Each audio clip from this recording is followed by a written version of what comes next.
Okay. Ngiyabingelela amantombazane onke egameni kaJesu Kristu Nkosi yethu. Amen. Siyambonga uNkulunkulu namhlanje osenze saphila. Sakwazi ukulifacea usuku lwethu njengokujwayelekile. Usuku lwethu lwangolwesithathu lapho esihlangana khona ngegama likaJesu. Amen. Namhlanje bazalwane sizongena enkonzweni yethu. Isihloko sakhona sizobe sithi Girl, build your own tower of praise and worship. Amen. Sizobe sithole izwi lenkosi ke sithole ku-Isaiah 1 verse plus naku-Proverbs nakhona kuzobe nje kuyiverse elilodwa egameni likaJesu. Amen. Ngizocela ke singakaqali sibonge uNkulunkulu. Hallelujah. Siyabonga uNkulunkulu wethu omuhle. We praise you, we honor you uNkulunkulu wethu ongcwele. Siphakamisa ubuhle begama lakho ezintweni zonke esifisana nazo on our daily lives. uNkulunkulu wethu omuhle sisikelele Thixo wethu ongcwele usiphe amandla okunqoba ngenxa yegama lakho uNkulunkulu wethu ongcwele. We praise you, we honor you uNkulunkulu wethu omuhle. Sisangena kule nkonzo egameni kaJesu Kristu Nkosi yethu. Amen. Bazalwane siyambonga kakhulu uNkulunkulu njengoba sazi ukuthi inkonzo yamantombazane mainly ayifani ithi ncamashini nenkonzo yabantu abasha. Ayifani futhi nangenkonzo yesonto, ayifani nazo zonke nje inkonzo, kodwa kakhulu inkonzo yamantombazane iyafundisa, ayivangeli njengoba inkonzo yabantu abasha iyavangela ukuthi kube khona abaphendukayo basindiswe. Kodwa la kusuke kuzogayidwa, kuzosizwa amantombazane avele asememukelele uJesu njengenkosi nomsindisi. Amen. Kakhulu nje into ezingayibalula ezine ezisiza kakhulu kule nkonzo yamantombazane. Sithola i-guidance ukuqala ukuthi ke sigayideke ukuthi siphila kanjani, sihamba kanjani endleleni. How do we live among abantu esihlala nabo? Amen. Nokwesibili sithola futhi ne-motivation masila enkonzweni yamantombazane ngoba sometimes siba nalawo ma-depression aqhamukayo endleleni, kodwa uma usuyafika usuhlanganyela namanye amantombazane uyamotivateka ubuye uyaqhubeka futhi endleleni yakho yokukholwa. Okwesithathu kuba khona futhi nane-counseling oyitholayo, ma-special counseling esiwatholayo enkonzweni. Mhlambe ke kube nezinto nje ezikushayayo endleleni, kodwa uma usufika kule nkonzo kuba khona izinto ezikhanselekayo nje ugayideke endleleni nawe ukwazi ukuthi uvuke uzithathe ungasale nje usudela konke. Amen. Okugcina enye into esiyitholayo futhi la enkonzweni yangolesithathu sithola ueducateka, siyafundiseka ukuthi ke nakuphilwa kanjani endleleni. Amen. Kunezwi lenkosi ke bengicela ukuthi ke sithole elihambisana nalesi sihloko sethu elithi ke isihloko sethu esithi Girl, build your own tower of praise and worship. Amen. Ngizocela ke sifundeni ke lapha ku-Isaiah chapter 5. Sofunda nje uverse 2 noma singazokugxila kulo lonke iverse. Sogxila ku-second part of leli verse 2. Amen.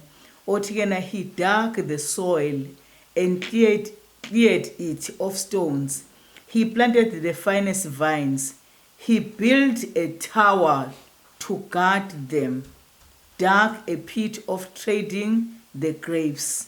He waited for the grapes to ripen, but every grape was sour. Amen. Bese sibongile bazalwane. Kuvuke lesi sihloko namhlanje ukuthi ke amantombazane uma uyintombazane kuhle uzibuildele wena itower.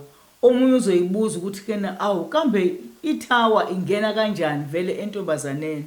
Siyayazi itower bazalwane, itower it's a long building enziwa ukuthi ke ibe above all the structures ezikhona.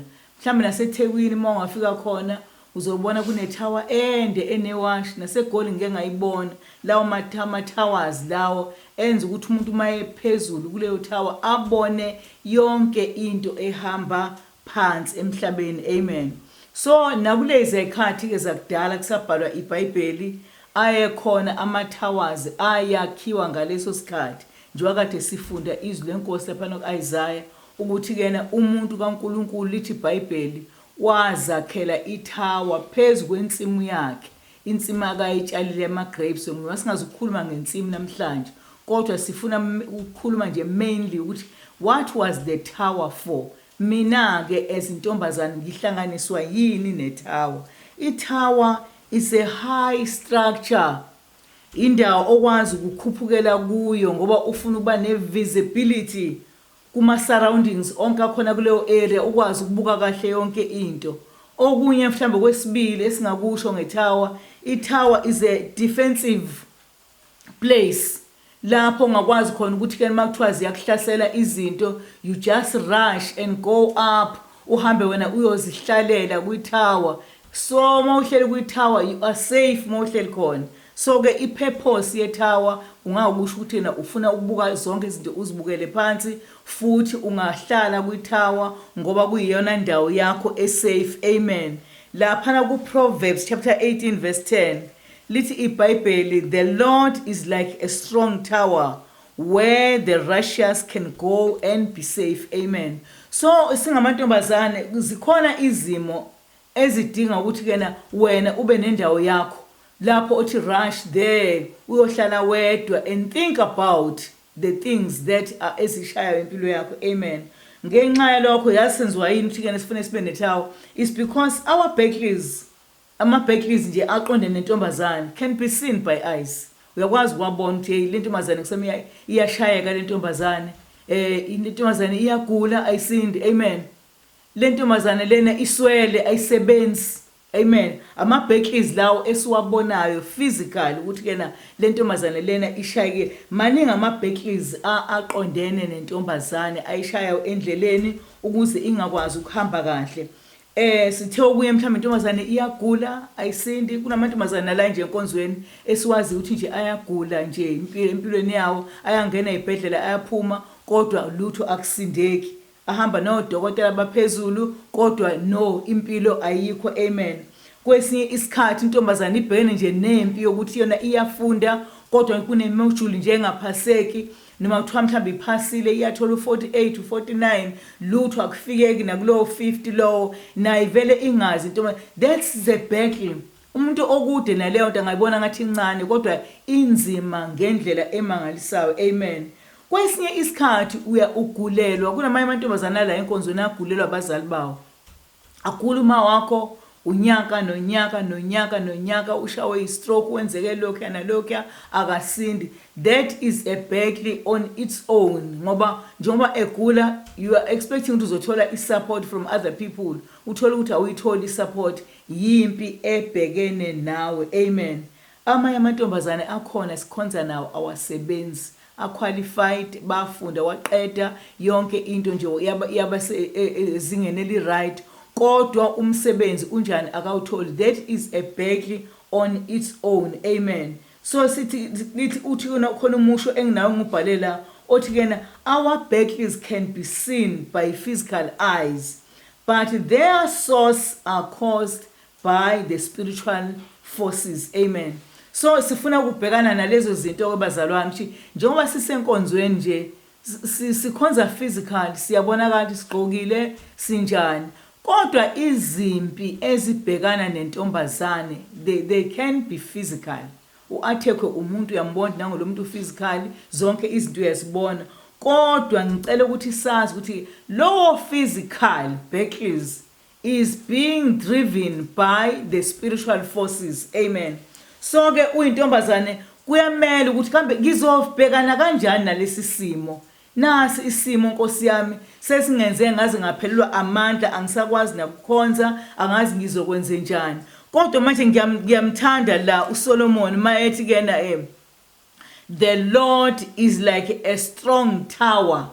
That means noma ethi kena umprofeti uIsaiah ngazakhela a strong tower ukuthi ngikhuphukele kuyo ukuze ngithole ukugadeka, ngithole ukwakhiwa. Amen. So singamantombazane asizakheleni a strong tower to climb over, uhambe uyohlala khona ukuze ube safe. Amen. Kuyini ke lokho ukwakha itower ezimeni zonke obhekene nazo? Amen. Sithe itower esiyakhayo, we are building our own tower of praise and worship. Amen. Lento engiyikhulumayo angikhulumi mhlambe ngento engiyitadishile, kodwa ngikhuluma ngento engine experience nayo. Amen. Ukuthi kena uma zixaka izinto, build your own tower of praise and worship ukuze ugaine amandla okufeyisana nesimo, noma kuthiwa asikakanqobeki, kodwa wena ube namandla phezu kwesimo obhekene naso. Amen. Noma ikhona izinto uyibona cha ziya exista, zikhona ziyangishaya, kodwa wena uyintombazane biba nendawo lapho okhuphukela khona. Uthi mawusufikile kwithawa yakho bese ubala izibusiso. Usho njalo umhlabelo secilwe ngathi yena bala izibusiso zakho, uze abuze ukuthi aziningi yini. Naziningi izibusiso ukuthi nje uyaphila kwaze kwashaya u2020. That one is on is blessing. Amen. Ukuthi nje wakwazi ukuba qualified, waqeda leyo qualification leyo wayifunda wayiqeda, that one is a blessing. Yonke nje into empilweni yakho ngayibala iningi ngendlela emangalisayo, maningi ama blessings. Uma usuwehla kuleyo tower usuzobhekana leyo Berkeley, uzothola ukuthi le Berkeley lena noma kuthiwa ikhona ya exista, kodwa ayisenamandla ukuthi wena ikuqede amandla ungabisamkhonza uNkulunkulu. Amen. Lokho singamantombazane, to build our own tower of praise and worship. Ukufunde lokho njengoba sithe enkonzweni yabantu abasha noma enkonzweni yamantombazane sizo educateana ukuthi kambe mina isimo esinjena ngisenza kanjani, ngoba kukhona abantu asebaphelelwa amandla athi mina ngoba anginakwe umuntu, angisizwa umuntu, I did not get any support. Akekho nomuntu nje ofona unabuza ukuthi kena vele usurvive kanjani ukuze kube manje. No one is ngcono vele ngihlale phansi ngingasenzi lutho. Amen. Akukusizi ngalokho ngoba ibhekli uma iqhamuka ibhekene nawe ubokwazi ukuthi kena inama winning ends amabili. Amen. Kukhona yes no. Yabona kukhona izinto ozozi-achieve ngale Berkeley nobhekene nawo. Futhi uma ufailile ukuyinqoba ungazange uzakhele i-tower of praise, vele uzoluza endleleni. Amen. Njengoba kukhona oma COVID singazithi kena bazophela nini, vele nawe uzovele ushayeke vele endleleni yakuphelela amandla. Amen. So my girls, education noma i-counseling noma i-motivation ukuthi singamantombazane, let's build our own tower. Le tower uthi kena uSolomon i-strong tower, ngoba uma ke wabalekela kuyo uyakwazi ukuthi uvikeleke kuzo zonke izinto ebezingayishaya impilo yakho. Amen. So ke this is not the time bazalwane to give up, but this time kakhulu is to hold on to your salvation. Isalvation yethu asibambisiseke manje noma bekuthiwa impi imisa ngakuwe, kodwa ngenxa yokuthi wena ubuye ukhuphuke uyozizwa usuhlabelela njengoMiriam elithi iBhayibheli bathi mabewela olwandle olubomvu kwavele kwaqhabuka umhlabeleli. Namanje wasinale nalama challenges oma COVID baningi abazothi end good masidlula kule COVID. Khona bazobuya benezingoma abazoyihlabelela, khona babuthi makudlula lento babuye benama poems, babuye benama business, bebuye benani. Yonke ibhekhe uma iza empilweni yomuntu ine winning end, kodwa abanye baba ne failing end. Amen. So thina ke bazalwane ukuze sibe ne winning end kuyo yonke ibhekhe obhekene nayo, let's build our own tower of praise and worship.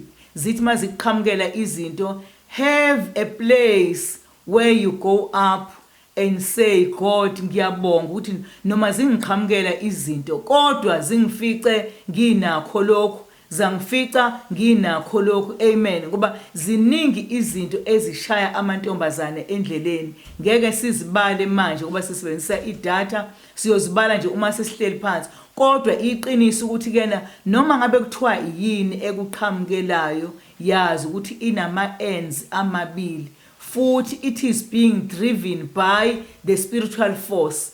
So nawe ke uyintombazane yiba nale spiritual force nawe ukuze ukwazi ukovercome onke ama challenges abhekana nawe as uyintombazane.